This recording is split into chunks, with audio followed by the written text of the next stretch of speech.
Welcome to this episode of Business Results Radio, where we guide you to transform yourself, your team, and your company to perform at a higher level and achieve the results you seek. Let's get started. My name is Pete Winiarski, and I'm the CEO of Win Enterprises, LLC. I started this program as a way to share the experiences of my team and other industry leaders to help you navigate these crazy dynamics going on in the world around you, and help you to be a more effective business leader. Our aim in this podcast is to help offer you perspectives and share some of the secrets that you're just not hearing about anywhere else. Be sure to check out past episodes and winenterprisesllc.com for our latest content to support you and your business. Now, let's get to today's episode. Pete Winiarski is with us. I'm going to bring him in. Pete, how the heck are you, my friend? I am here, Tony. Thank you so much. And I love the mulligan analogy, right? We're here with a mulligan. We are here with a mulligan, and we're going to do the best that we can. So, Pete, you have like a long laundry list of qualifications and things that people should know you for. Author of multiple best-selling books on business transformation, leadership, goal achievement, high integrity consulting. Act Now, a daily action log for achieving your goals in 90 days. Stop wasting money on the wrong consultant. How to pick the right consultant to create huge profits, long-term ROI, virtual teams, ignite your leadership. You are one of those guys that I love to talk to because you are all in on the idea of business and leadership and growth and what that looks like. So, I'm looking forward to being able to dive into some of those topics with you today and just and see where this goes. And no pressure, but one of my partners, Kirby and Michelle, are on the road and they're listening to us also. So, if it's terrible, they're going to let me know. I don't think it's going to be terrible. I think it's going to be great because we already experienced what it could be like if things go haywire. So, how about this? If I can suggest, if it's terrible, let me know. If it's great, let Tony know. Listen, just put it in the chat if you like it or if you don't, and and we'll both figure this out as we get there. Right. So in a nutshell, do me a favor and tell me, who you are a little bit more in depth than what I just did, and why people want to listen to us today. Yeah, absolutely. And thank you again for having me on. So, the company is Win Enterprises, winenterprisesllc.com. So you can dig in there. And essentially, we're a service provider now that is your business consulting. You reference the high integrity consulting part. So business consulting is on, a core, but there's other services that we provide as well, including, helping businesses that are in a growth mode to get business financing. So that there's all the strategies in between. How do you take your company, if you're privately held and you're thinking that you want to sell it at some point in a few years, designing that, what's the end game? How do we get you there? So as the CEO, I lead this business and lead this company. The background leading up to this, I had some professional consulting experiences, with McKinsey Company, George Group Consulting, and some others along the way. And then prior to that, some really right place, right time opportunities with, the first company out of the gates when I was just graduated college was called the Wiremold Company, which now, of course, if you know anything about lean manufacturing, lean production systems, full lean business transformations, you can't help but bump into the Wiremold story. And so that's where I cut my teeth. And then, Danaher was another business that I was a leader at for a few years in the middle. So, Danaher's a Wall Street darling, known for, its Danaher business systems. When the Wall Street analysts look at Danaher, they always say Danaher's going to do great because they grow through acquisition. They have this new technology. Usually there's something, and then this mysterious thing that they don't really understand, but they always talk about the Danaher business system. So that's in a nutshell. Some really good experiences that got me in the right place at the right time. And now it's like, how do we package that up and teach other people? Part of my, Tony, if I can say it, part of my personal drive and purpose has to do with sharing what I've learned. Okay. And so that's where books come in. That's where doing things like this podcast with you come in. And certainly that's what, helping people one at a time, one company at a time, one team at a time, one leader at a time, out there in the world with the clients we have. And I think that to me is the most important thing, right? Understanding your personal why or your organizational why on what gets you up in the morning and what the focus is. It's not profits. It's not making money. That can't be the end goal. If that's the end goal, you're going to fail because you're never gonna live up to what you want to be. It's got to be more than that, and it's got to be that higher calling, that higher why on what makes you get up in the morning, right? Yeah, and if I can say something else that's interesting about my background, there's a lot of work I've done in the professional and personal development space. The really human performance. How do we maximize? That's where the book about goal achievement came into play. Act Now, a daily action log, and I was doing a lot of work supporting someone named Jack Canfield. Jack's known for writing all the Chicken Soup for the Soul books, but he's also known for the success principles. And in the seminars that Jack leads that I would support at, there's some exercises that we would do that you imagine the goal that you have. So there's a lot of individuals in there that want, say more money. And so they set their income level goal and then put the why attached to it. And if the why is how it benefits you versus if the why is how it benefits other people, there's an actual physical response in your body that is different. And it is more positive and more enabling if your why has to do with how you help and support other people. So it's fascinating. There's some science behind it, some truth behind it. And I'm glad you brought that up.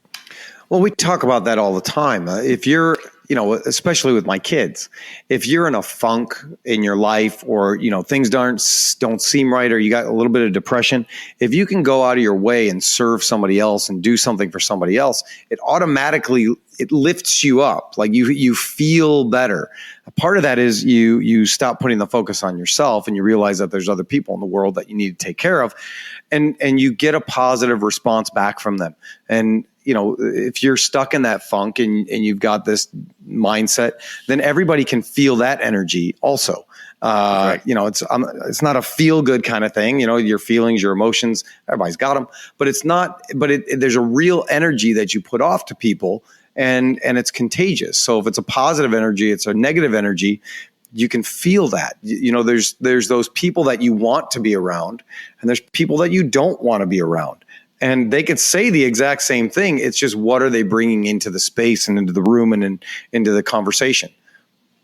Yes, that's exactly right. That's just one of many things we could teach our kids. Yeah, exactly. I thought about doing a book at one point about sort of those lessons to hand down, and now my two sons are a little bit older. They're 19 and 21. It's not too late. It's just that the lessons have changed. The lessons have changed from make sure you wake up in the morning and brush your teeth to some more practical life skills. Well, and it sounds to me like you've got volume 1 and volume 2 there. Yeah, possibly. That's right. And I think, some of those skills that we give our kids, even when they're young, they translate to when they're old, and the same kinds of things that we want to do with the culture and our team at work. Not that the people we work with are children. That's not what I'm saying. But the same way that you want to go home and you want to give your kids attention and you want to help them structure their focus and you want to help them achieve and accomplish goals, it's the same kind of conversations and attitudes that you want to have with the team that you have at work all the time. Would you agree? I would. And, in fact, that while they're not children, they are your family, if you think about it that way. And, a family from the standpoint of, sometimes there's tough love involved. Sometimes you have to step up and be a leader. Sometimes you have to give feedback. People think that, if we treat employees like our family, it's just a giant group hug. And can we really get anything done? And, for those of you who have dysfunctional families, that's not the family we're trying to talk about here. It's the one where there's love and support, and there's the essence of where do we want to go together, and let's go there together. And really that includes communication skills, visibility to where we're headed. It includes hearing people's ideas, getting them engaged and involved, getting them excited about where they're going, developing their skills, building up, what's it required to go from point A to point B, and let's help to make sure people have those skills. I read something, I don't remember where I read it, but I go back and forth between saying that Alliance is a family and Alliance is a team. And the thing I read that stuck out to me is you mentioned there are many different kinds of families, right? There's quality families, and then there's dysfunctional families. Either one, you're stuck, right? This is your family. You can't leave. The beauty of looking at it as a team is these people, the people around us, are here because they choose to be here, because there's value in working together, in creating something awesome. Nobody's stuck. Nobody has to be an Alliance employee for the rest of their lives. That's something that they can choose to be. And that effort and that teamwork all comes together. And so I kind of went away from, listen, I'm going to love you like family, but I'm going to treat you like team, because I want to grow and get better together as a unit, as a cohesive unit, and again, you have dysfunctional teams and you have championship teams.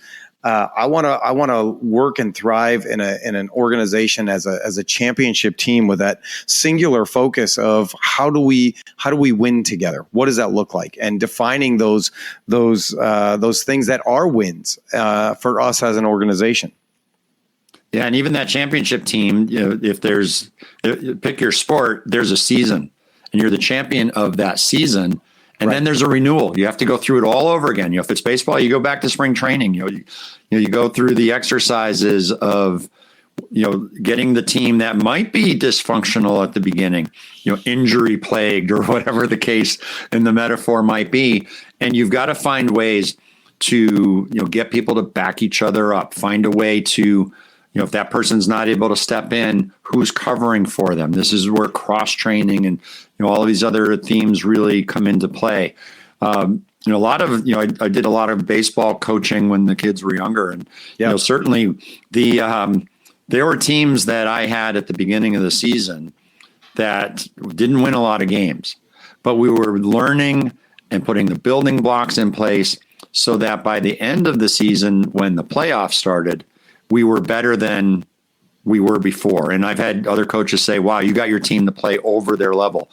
And I took it as a compliment, but it was also not accurate, because I think what we did is we raised the level at which they could perform. Sure. So the perception that everyone else had that they weren't that good, and then they started to win a lot, really was we were raising the bar of what they were capable of doing. And really that's part of building the championship and winning team in a business. Same principle with just make sure you put the renewal in there. Yeah. There's going to be growing pains, right? Especially if you're starting out, you're bringing in the rookies that have to learn what they don't even know yet. And so there's got to be a lot of coaching that starts out in the beginning. So, and I get that with kids, right? You can kind of mold them a little bit more. They're a little bit like silly putty, where you can kind of show them what you want. They can mimic you a little bit better. They'll rebound faster, and they're not as stuck in their ways. When you're going into an organization and you're doing consulting, how do you get the more seasoned veterans to get on board with what's going on and follow in the direction that the company wants to go? Well, it's not about where we want to take them. It's about where they want to go. And really, it's about alignment. So if you can understand the direction that the company wants to go, still the company is made up of individuals. And so the individual, these veterans who may be not totally bought in, if we go at it and try and jam an agenda down their throats, it's a fail. Like, it's not going to work. We sometimes have to scale back our aspirations to make sure that we're getting people to come along when they're ready at their pace.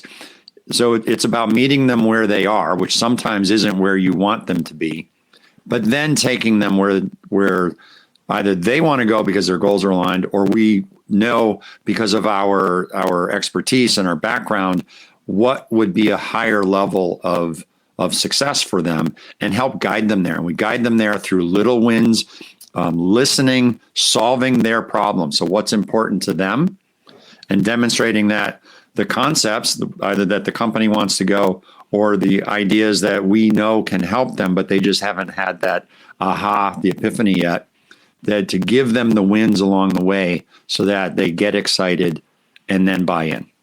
Right. One of the big things that we've started to focus on when we're trying to make, overarching changes, or, revamping process, or asking people to do things differently, is taking the time to explain the why in the situation. Once people understand that there was a problem, and what we're proposing helps to solve that problem, there's more buy-in to the process. It's not just, Tony's got some harebrained scheme and he wants to make changes to make our lives miserable. On the surface, that's what it could look like. But in reality, there's things that may be going on that people don't realize. And so we have to look at that and identify those areas of concern, and find ways to make solutions out of those problems. And one of the things that we've been more successful at lately is bringing more people together to help come up with those solutions. Is that something that you recommend? A team-based approach is always better than an individual trying to figure it out. So yeah, absolutely. Depending on what the project is, you're defining a problem. So the clarity of the problem statement includes why is it a problem and how does it impact people. So if you get people to line up behind that and say, okay, yeah, that is a problem, we have to fix that. And by the way, a problem or a goal to achieve, if the goal can tie to the customer, back to our earlier bigger why, make the why about your customer base, not about the shareholders and the owners, personal wealth. Make it about the customer. Every employee I've ever bumped into at any company I've worked at or consulted to understands that the customer is really, really important. And you would think so. Yeah. It's a natural, okay, let's go. If this is going to help the customer out, I'm interested. Tell me more. Yeah. And sometimes, what we talk about, I learned this from Westminster Tool out in Connecticut. Your customer is the next person in line that you have to do a service for. So your customer may be the guy next to you on the bench. If you are bringing him the goods, he's the customer. It's not the end-to-end customer that we're necessarily worried about. It's the next person in line that you're helping and that you're serving. If you make their life easier, then they can make their customer's life easier, and so on and so on and so on down the line. And then you achieve your goal, and everybody's life has been made a little bit better. Those Westminster guys are pretty smart. I like them quite a bit. Yeah. I was out with them maybe 2 months or so ago, and part of what was also impressive about Westminster was the people who were giving us the tour and describing what we were doing were the people at work there, right? They took ownership at that lowest level, and that's a function of the culture that the team there has created over time, and it's working really well. And what's amazing is, like, you have so many people that hear the stories about going out there, and they think it's fluff until you go out there and you experience how much they actually care, and that the Westminster way, it's a real thing. And they're not worried about people coming in and being copycats. They would actually encourage it. But what they'll tell you is it's really, really hard. It's really, really expensive. And people are going to quit along the way, whether in their organization or stop trying to achieve this level of buy-in from everybody in their company. Because it's not easy. The ones who decide not to quit and decide to stick around are there for the long haul, decades, but potentially longer. It's exciting that way. When there's similar to Westminster, Zappos, during the time when Tony Hsieh was the CEO, they're famously known for at the end of the job interview and the orientation. So someone who gets hired on and they go through orientation and they describe, what is what's the job responsibility and what are we all about here? They then make them an offer to quit. They make them an offer. We're going to give you cash if you decide to quit before X number of days. And some people take the deal, right? The people who take the deal clearly are not really bought into the system. They're not bought into the culture. They're not going to make it long term anyways. Right. So let's find that out now. Here's a check. Go on your way. No harm, no foul. We'll see you later. I think it would hurt my feelings if people took the money and left. But I can appreciate that, right? Right. I can appreciate that you're being an organization that's forward thinking and saying, who are the people that are really like us, that get the culture, that get the core value, that want to be part of the process and do these things. And let's be honest, everybody is at work to make money. I mean, otherwise it would be a hobby and people wouldn't have to pay you. So that's obviously a concern. But is it more than the money, or is it just the money? That's a very big, broad question. Some people, they just want to go to work to make their money, and they don't care what the organization is like. They don't care what the culture is like. They just want their paycheck, and they're fine with whatever that looks like. I can't be that person. It's not in my DNA. It's one of those things. Of the psychology models really help us understand. You think of Maslow and the hierarchy of needs. There are some people who are at the foundational levels of security and foundation, things that need to be in place. They're struggling. They need the money. They're in that repair and recovery part of their life, perhaps, or they haven't really extended up. Whereas others, they're at the higher half of the pyramid, and they're motivated to things that are a little bit bigger and more exciting and existential, and the why matters. This is some of the psychology, psychoanalytics tools that we use. Get at individuals' preferences and how are they wired, and it doesn't really talk to their skills. You could see skills, you can measure skills differently, but you can't really see how somebody's wired, right? You can't see what's driving them and what they prefer, how they prefer to work, how they prefer to work in a team or as an individual, et cetera. So that's where some of the psychology tools really help from a leadership and a team perspective. And if you are following along, we love Westminster Tool, and they are big on the DISC profile. So we've started using that a little bit. We don't dive into it as much as they do, but it's good when we have somebody come on that's a new hire, and we ask them to fill out a DISC profile, and we go and we actually look at it with them. We go, okay, is this accurate based on this? This is kind of what it tells us about you and the way you like to learn and the way that the kinds of jobs that you might like. Is that accurate? And we had one guy, he looked at me and he was like, it's really creepy how much you know about me right now. And I was like, listen, you filled it out. I'm just reading back to you what we're learning as we go through this. And it's a good thing because he felt it was accurate. So now we know, like, maybe he would be the absolute wrong person to go do a sales call, because he would rather be by himself in a very secure space where he can focus on doing the same task over and over again and become a specialist and an expert at it. That's somebody that's way different than that wants to wing it on the road and kind of wheel and deal and freelance and move and shake. Those are two totally different people. And so if it's a quality individual, the worst thing you can do is put them in the wrong role, put them in the wrong seat for your organization. Yeah, there's a lot of people talk about getting people in the right seats on the bus, and there's those people. Virgin is like this with their hiring practices, where let's hire for character, let's hire for value alignment. We'll worry about the skill. They're getting their resume to match up. Whereas a lot of people, they go to the resume, they say, oh, we need someone who's an expert in XYZ, and they hire someone who's actually not a fit. But they hire them because the skills suggested that that's what they need. So if you get someone who's got the raw material and the competency, you can end up far better off. I know Westminster has this philosophy. You name it. There's a lot of business. Zappos I talked about, Virgin I talked about. the idea of hiring for core value alignment. Yep. You can't teach that. You can teach the skill. And that's one of those things where we're 100% in agreement. We like to hire people for character. You can teach people the skill set that they need. That's fine, but you can't teach somebody how to be a good human being. Right. That's a harder thing to find and train. And if you find that quality person, you better hold on to them. Yes.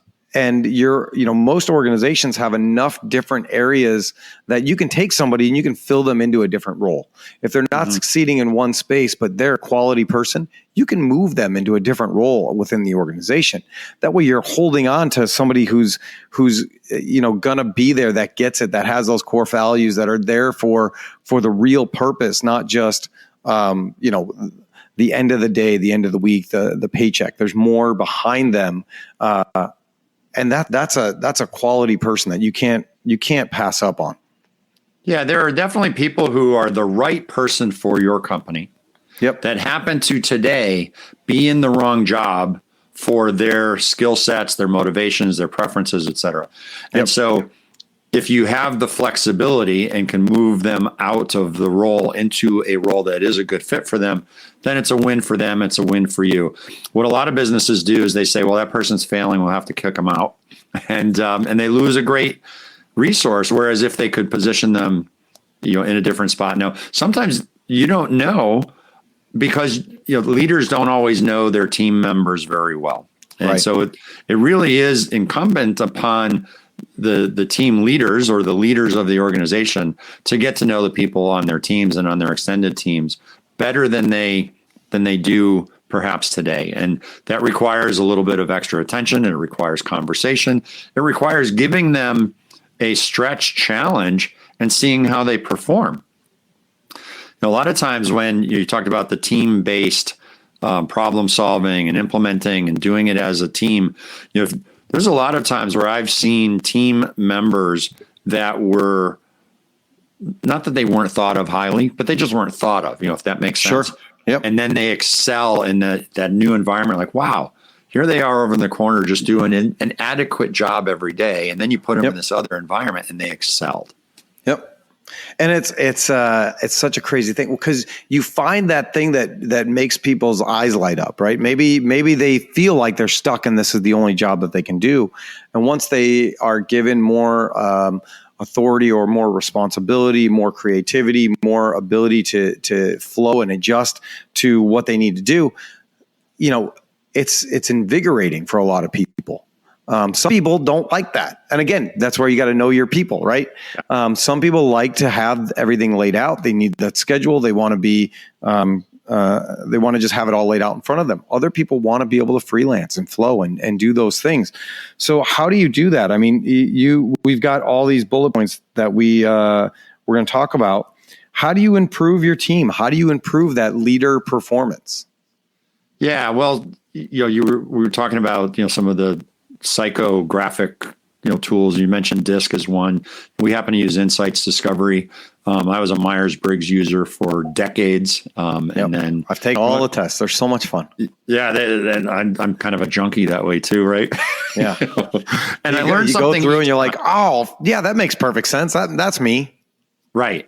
So whether you use, an external, psychology model driven tool to help you or not, the fundamentals really come down to what are the team goals, what are the company goals, and what are the individual goals, and can you get alignment there? If you can have your individual team members get excited about something that is motivating to them, that just so happens to be aligned with and supporting what your department or your team and as well your company are there to do, then you have a triple win. And it's almost like we use the metaphor of a stream or a river, and with the flowing water, and you're in a boat, you're in a canoe with your one paddle. And we use this a lot. It happens to fit here. If you get the alignment, the paddle for the canoe, you are going with the current, and it's easier. Sure. And that's where you're headed. And of course, the opposite is what happens if you don't have alignment or you don't have the right team members in the right seats on the bus. You might be paddling in the opposite direction. People are working hard. You're not getting to where you really want to go. Yep. We talk about that all the time, making sure that everybody on the team is rowing in the same direction. Having that alignment, having that beacon that we're all striving for, that we're all trying to get to. And what does that actually look like? And does everybody understand it? I think there's a lot of times I've had the problem even with my kids where, the expectations that you have in your brain are different than the expectations that have been communicated out to the individuals or the teams or what they're trying to live up to. And, if everybody's not on the same page, it's not fair. Yeah. Well, I love the rowing in the same direction, because you think of a round raft. And everybody with their paddle on the right side of the boat, you're just going to go in circles all day long.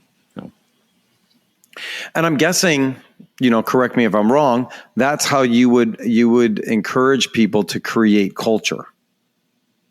Yeah. So there's, culture it's such a buzzword today. Right now, isn't it? Well, it's kind of a buzzword always until you understand a little bit deeper what it actually means and what it represents. Okay. So, for example, if you have an idea of what it is you want to be, want to create, then you can go out of your way to create the culture you want. Sure. Culture is the way work gets done. It's how it gets done today. It's invisible. You can't see it. So we talk about it as it's the function of first, everybody's set of beliefs, and your beliefs and your core values are extremely aligned. So my values are the beliefs that I feel most strongly about, whether or not I can articulate them. Sure. But they're invisible. Well, my values and my beliefs dictate my thought process, how I think, which, by the way, is also invisible. So then my thoughts is really what drives my actions, my behaviors, what I do, what I say. And that is finally something that you can see. So if you want to observe culture, you observe, well, how do things get done here today? And you see how people speak up at meetings or don't. I can tell you of a culture example where as soon as the boss walks in the room, everyone's quiet and defers to the boss's opinion. Yep. That's a cultural element. It may not be the best way to go about it. It may not be what's desired, but it is how work gets done today. So that's an example of culture. If you want to change that, you have to start with being okay to look in the mirror, assess what is today, which you may not like, and then compare that to, well, what would we really like to have in place? Right. And then you can look at, well, what's the gap between, if you go cultural attribute by attribute, so to speak, then you can end up saying, we have work to do on this one. Maybe it's the idea of we want people to take on, feel free to speak up and make mistakes, whereas today they defer to the boss, right? They sit back.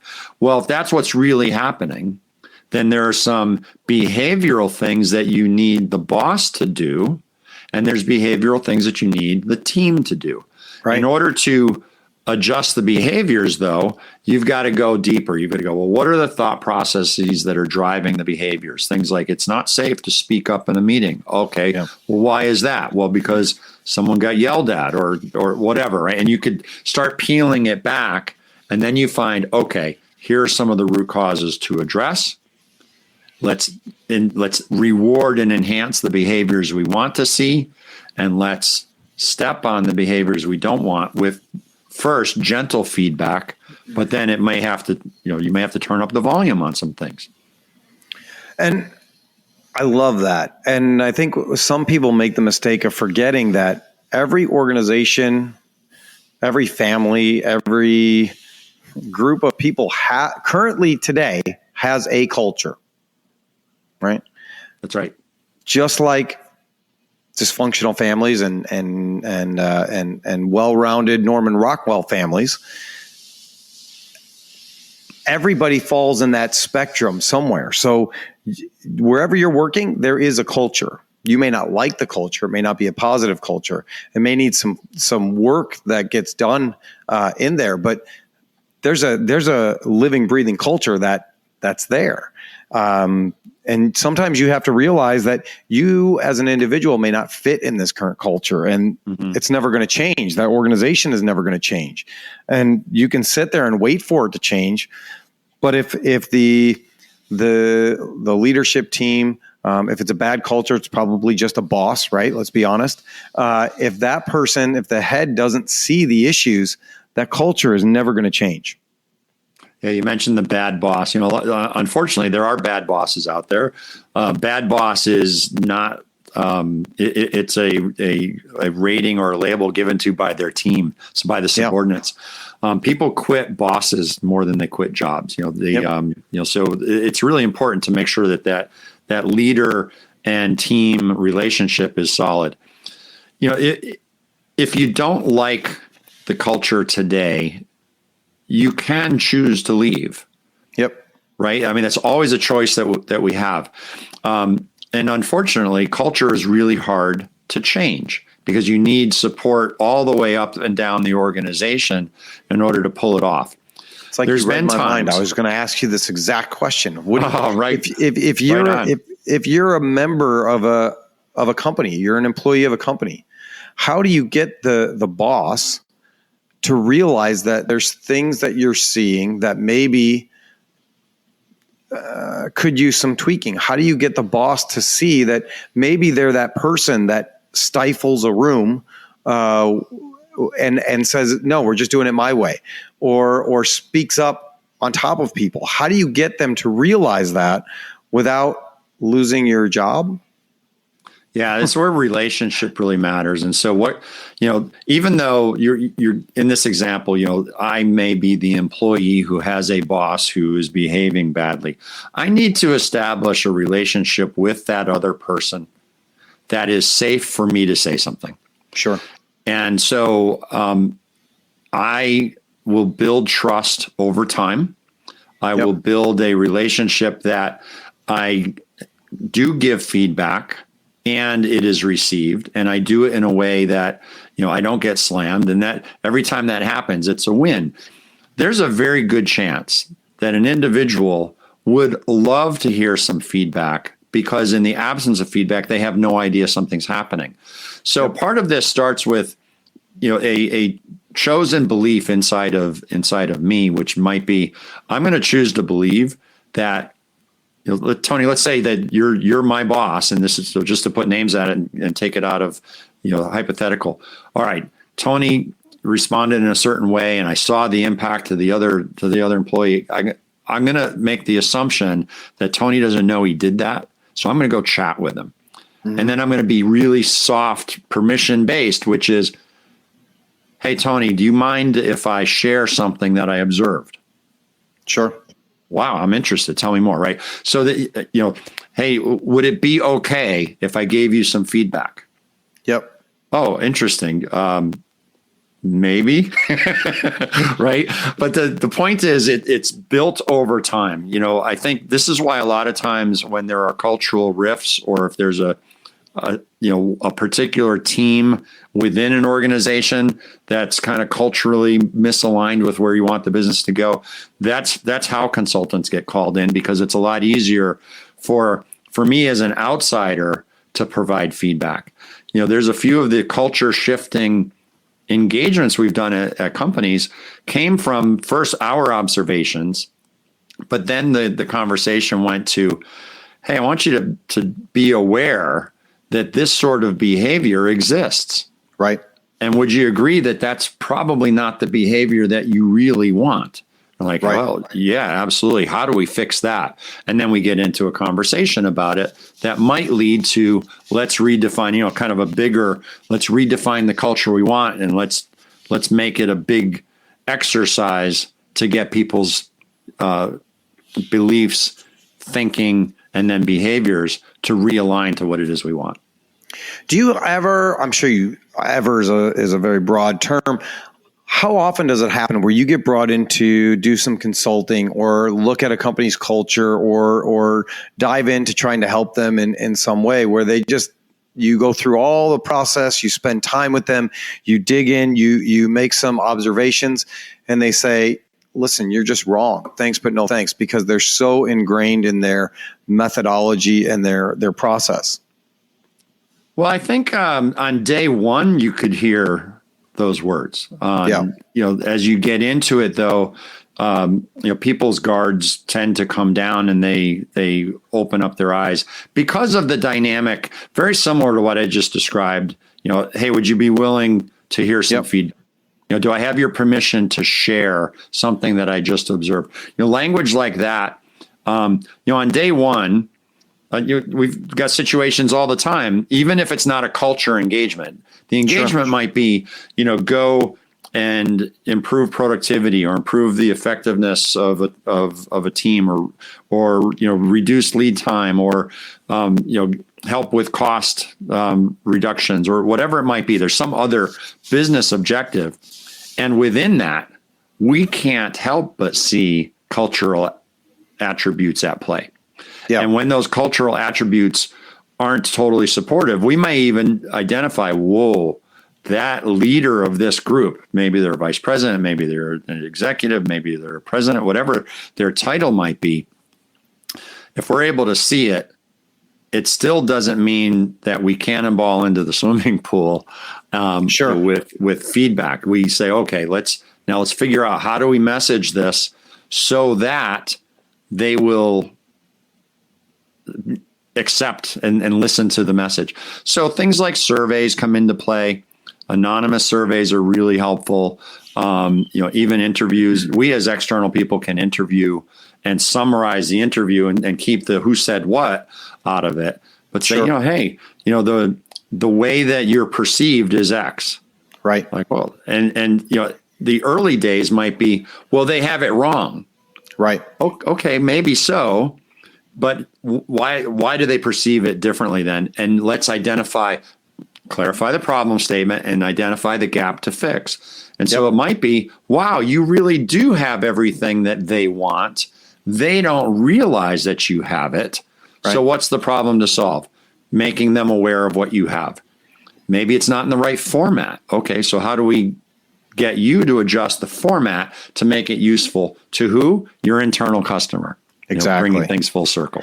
Exactly. And so you take the opposite of a Gordon Ramsay approach, right? It wouldn't make for good TV. You donut? Yeah, exactly. Exactly. I always laugh when I watch like Kitchen Nightmares, right? Like, and it's all scripted, right? I know reality TV is not real. I'm not that naive, but you have these people where the restaurants are terrible, they're failing, whatever. Gordon Ramsay comes in, tells them all the stuff, and they argue with him. And it's just like, why are you here? Like, why did you sign up for this show? And then it's also interesting to go and look how many of those businesses, after he leaves, they do the things for 6 months, and then they go back to the way they were doing it before, and the business fails completely. Yeah, that's, really what that is. That's a form of a business transformation. Transformation can be an exciting word or a big scary word. Sure. In fact, it's one that you might choose to not even use when you're talking about making a change in your company. Some people choose to say, we're going to launch a transformation. Mm-hmm. And everybody's like, well, what does that mean? Well, sure. And what does it mean to me? And what does it mean to my job? So the definition of transformation is changing shape, changing form, turning into something new and different. And so it's, in essence, when you make improvements to your processes, your teams, your people, how you do what you do, it is a form of a transformation. Now, the stats out there, if you look at what % of transformations succeed versus fail, depending on the source, it's as high as 90% fail. Okay. And so you're like, well, hang on a minute. Why would we ever launch a transformation if it has a 90% failure rate? Well, you got to really have some ideas of what will it take to be successful. Now, one of the things we've already talked about is understanding your culture in the first place. Yep. Understanding what motivates individuals and what are their individual goals or pains. And if you can end up creating a situation that aligns with their goals, your team members, aligns with your team members' desire to solve problems, and you can solve some of those problems. Now they're interested. And if you just, have a culture of let's try it, continuous improvement minded, let's try it and see what happens. I follow, PDCA, the plan, do, check, act cycle, the Deming wheel, the Shewhart cycle, all of these names of the same principle, which is come up with the plan, let's execute it and see what happens. Yes. Let's check, ask what we learned, look at the data, and then based on what we learned, what do we do next? And keep that cycle going. And if you can keep that cycle going, then you're in a position where you are making progress towards a better place. Right. And all of that is business transformation. Yep. But it's not as scary. I was talking yesterday with a couple of the girls in our office. We just started a new job creation process for all of the department heads. The problem we had was every single department head was creating jobs in a different way and wanting purchase orders done a different way. And so if one of the girls had to be out of the office and the other one had to cover, they had to learn 5 different processes to do the same job. And every person wanted things done and had gotten used to things being done catered to the way that they wanted it. It creates a huge nightmare. Now the girls have to memorize all of the different ways that it needs to be done. Some ways are easier, some ways are harder, some ways require more paperwork, some ways don't. And so we are in the middle of developing this process to make some changes and streamline the process. And yesterday, in talking with a couple of them, they said, "So here's the thing. Not everything is working the way we had hoped it would work. There are things that we didn't realize were going to come up until we started trying it out." And I said, "That's great. So let's give it a couple weeks. Then you guys sit down, talk about what's working, what's not working. We'll make some adjustments. We'll make some fine tunings. And then we'll bring it to the team and say, hey, I know we talked about this. We're going to try this instead. We're just going to tweak some things. We're not going back. We're not going to cave. We're not going to start doing things individually again. But we do realize that maybe we didn't have everything all figured out. And so this is the new direction." And I compared it to a football game, right? If you look at you go 3 and out and you come off the field, and then you go back out and you go 3 and out and you come off the field and you go back out and you come in. If you're not making little adjustments after each 4 downs, you're going to lose the game. And if you try and make the adjustments at the end of the game, it's too late. You lost the game. So you have to constantly be looking at it and tweaking and changing and being flexible in the plan. That's right. One magic word is experiment. If you can get people, they may not buy into a big change, but they will buy into an experiment, right? And then if you can get them to buy into a period of time, they're likely to complain the most right after the change. I don't like it. Yeah. Yep. And so if you can get a buy-in period, 2 weeks, 4 weeks, whatever, try it, commit to try this for 30 days. I love that you said, look, we're not going to go back to what it was, but we're happy to make it better than it is now. Yeah, absolutely. It's the other comparison. We have a weight loss challenge here every year because, let's be honest, you lose the weight, you put the weight back on. It's just what it is. You found what you lost, right? Yeah. And so I was trying to tell people, like, it's if you ever go from your regular eating plan and you decide you're going to go keto, right? You get the keto flu, which is not pleasant, but it goes away. It gets better. It's hard in the beginning. You think, why am I doing this? I'm spending too much time in the bathroom. The food's not even that good. I'm not seeing results. And then there's a switch and it all goes away. And now it's just the new way that you eat, and you feel better and you feel healthier and it's faster. And all those issues and problems that you had with your lifestyle and then switched out of that lifestyle and all those small things, they all got better too. And so now it's just a new way of doing things, but you have to get through the difficulty. You have to get through the rough early stages of the change. It's, there's a pastor that we used to listen to, and he said, if you go to the gym and you expect to get bigger without any pain, you're a fool. Like there's going to be some struggle there. The question is it worth it? Yeah. Well, and what you're talking about with keto, I have not done keto myself, so I don't have. I wouldn't recommend it. I don't have the firsthand experience of the keto flu, but it sounds like it's a physiological change.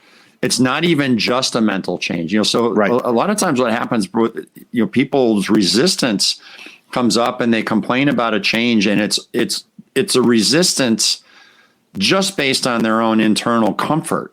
It's not because they, physically, it's like, wow, my stomach doesn't feel good, I got to run to the bathroom. That's, there's a little bit more credence to that as a possible excuse to say, I'm not sure this is for me. Right. And then the evidence of something better on the other side is what might get somebody to stick with it.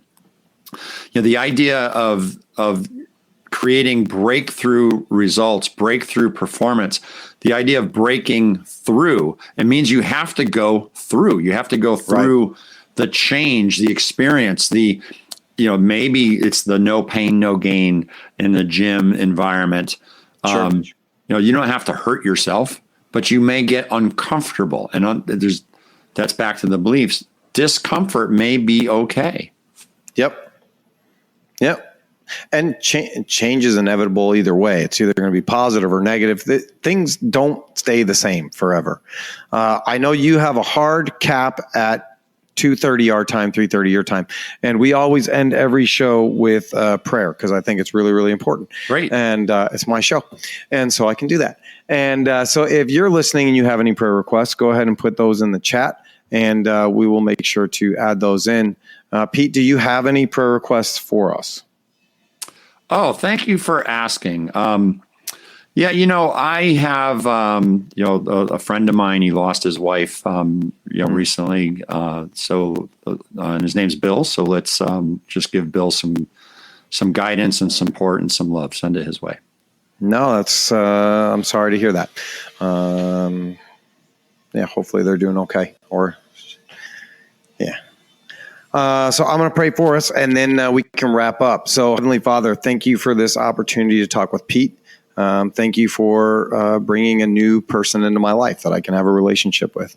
And we just pray that this message would reach people that need to hear it, that leadership would change, that organizations would change for the better, and that through all of it, we would be able to find new ways to care about people, to love on people, and through all of that, everybody would grow and benefit. We pray for Pete's friend and their family, and all the people that we know that are struggling with cancer or other diseases, for testing that's going on. We just pray that you would be in control of it, and that your will would be done, and we would be able to know that all things happen for our good and for your glory, even if we don't see it. And we pray all this in Jesus' name. Amen. Amen. Pete, anything else you want to touch base on in the next 4 minutes and 2 seconds? Well, really gratitude for you, Tony, for being here and inviting me on in the first place.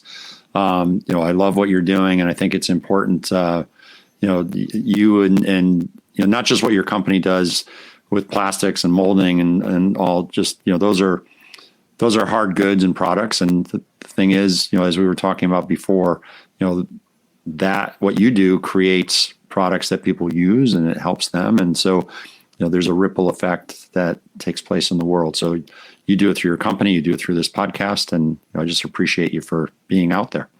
Well, thank you. I don't always take compliments well, but thank you.